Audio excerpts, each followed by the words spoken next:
गोस्वामी तुलसीदास द्वारा रचित रामचरितमानस के बालकांड से आरंभ होती है वह अद्भुत यात्रा जहां हमें मिलते हैं अयोध्या के महाराज दशरथ, उनकी संतानों की अभिलाषा और भगवान राम के अवतार का मंगल प्रसंग।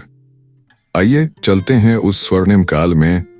बंधु प्रथम महादेव को अर्थात मैं महादेव को प्रणाम करता हूँ, जिनके चरणों से भक्तों को परम शांति मिलती है। वे ही कृपा के सागर हैं और वे ही राम कथा के आदि गायक। तुलसीदास अपनी वाणी से पहले गुरु और भगवान का स्मरण करते हैं और फिर राम की कथा आरंभ करते हैं। कैलाश पर्वत पर पार्वती जी ने एक दिन महादेव से पूछा, नाथ, आप ध्यानमग्न होकर राम का नाम जपते रहते हैं, ये राम कौन है? क्या वे अयोध्या के किसी राजा के पुत्र मात्र हैं? शिवजी मुस्कुराकर बोले, उमा, तुम नहीं जानती, राम कोई साधारण राजकुमार नहीं है, वे स्वयं पर ब्रह्म परमात्मा है, जो धर्म की स्थापना के लिए मानव रूप धारण करते हैं।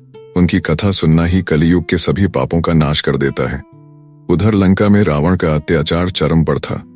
उसने यज्ञों को नष्ट करना, ऋषियों को सताना और देवताओं का अपमान करना अपनी आदत बना लिया था। देवता भयभीत होकर ब्रह्मा जी के पास पहुंचे। ब्रह्मा जी उन्हें विष्णु के धाम ले गए और बोले, प्रभु, अब आपकी लीला का समय आ गया है।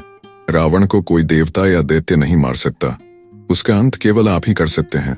तब भगवान विष्णु ने वचन दिया, मैं अयोध्या के राजा दशरथ के घर जन्म लेकर रावण का वध करूंगा।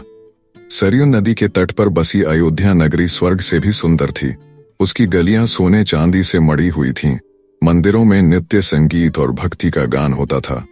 उस नगरी के राजा दशरथ थे, जो धर्मपरायण और प्रजावत्सल शासक थे। उनकी 3 रानियां कौशल्या, कैकेयी और सुमित्रा बहुत सुसंस्कृत और कुलवती थीं। दशरथ के पास सब कुछ था, किंतु वे संतानहीन थे। यही दुख उन्हें हर समय खलता था। गुरु वशिष्ठ ने दशरथ को उपाय बताया, राजन, आप ऋष्य श्रृंग मुनि को बुलाइए और पुत्रेष्टि यज्ञ कराइए, तभी आपके यहाँ संतान होगी। दशरथ ने ऐसा ही किया। यज्ञ संपन्न होने पर अग्निदेव प्रकट हुए। उनके हाथ में स्वर्ण पात्र में दिव्य खीर थी। उन्होंने कहा, हे राजन, इसे अपनी रानियों को दीजिए, इससे आपको श्रेष्ठ संतान प्राप्त होगी। राजा दशरथ ने वह खीर अपनी रानियों में बांट दी।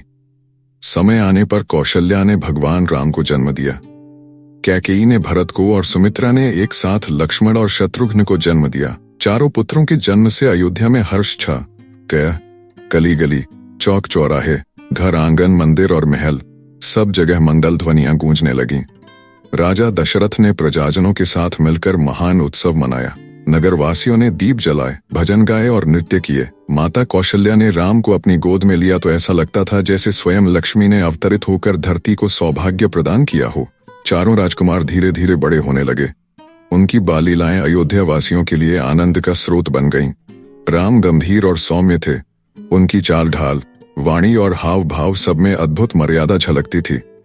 लक्ष्मण सदा उनके साथ रहते और जैसे उनकी छाया बन जाते। भरत शांत और दयालु स्वभाव के थे, जबकि शत्रुघ्न हंसमुख और चंचल थे।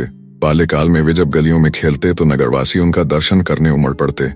महिलाएं झरोखों से झांकती और पुरुष रास्ते पर रुक जाते।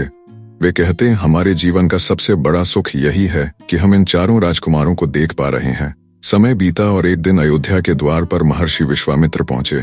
वे सीधे राजदरबार में आए और दशरथ से बोले, राजन, मैं यज्ञ करना चाहता हूँ, किंतु राक्षस बार बार उसे नष्ट कर देते हैं। मुझे आपके पुत्र राम और लक्ष्मण चाहिए, जो मेरे यज्ञ की रक्षा कर सकें। दशरथ यह सुनकर व्याकुल हो उठे। बोले, भगवान, राम तो अभी बालक हैं, वे राक्षसों से कैसे लड़ पाएंगे? यदि आपको सेना चाहिए तो मैं अपनी पूरी शक्ति आपके साथ भेज दूंगा, पर राम को नहीं भेज सकता। महर्षि का मुख कठोर हो गया। वे बोले, राजन, क्या आप अपने वचन से मुकर रहे हैं? आपने कहा था कि जो मांगूंगा देंगे। दशरथ लज्जित होकर चुप हो गए। तभी वहां गुरु वशिष्ठ उपस्थित हुए। उन्होंने कहा, राजन, संकोच मत कीजिए। राम साधारण राजकुमार नहीं, वे स्वयं परमात्मा हैं। विश्वामित्र के संग भेजना ही उचित है। राजा दशरथ ने अंततः सहमति दी। उन्होंने हृदय भारी करके राम और लक्ष्मण को बुलाया। माता कौशल्या और सुमित्रा के नेत्रों से आंसू बहने लगे, किंतु राम ने माता पिता के चरण पकड़कर कहा, माँ, यह अवसर हमारे लिए बड़ा है। मुनि की सेवा और राक्षसों का नाश हमारा कर्तव्य है। फिर वे मुनि के साथ चल पड़े। नगरवासी बालकों को जाते देख विह्वल हो उठे, परंतु उनके मन में विश्वास था कि राम लक्ष्मण अवश्य विजय पाकर लौटेंगे। कहानी यहीं समाप्त होती है, लेकिन हमारी मुलाकात यहीं खत्म नहीं होती। अगली कहानी में आपको और भी अद्भुत प्रसंग मिलेगा। अगर ये कथा आपके दिल को छू गई हो तो चैनल को सब्सक्राइब करके जुड़े रहिए, ताकि अगली बार हम फिर मिलें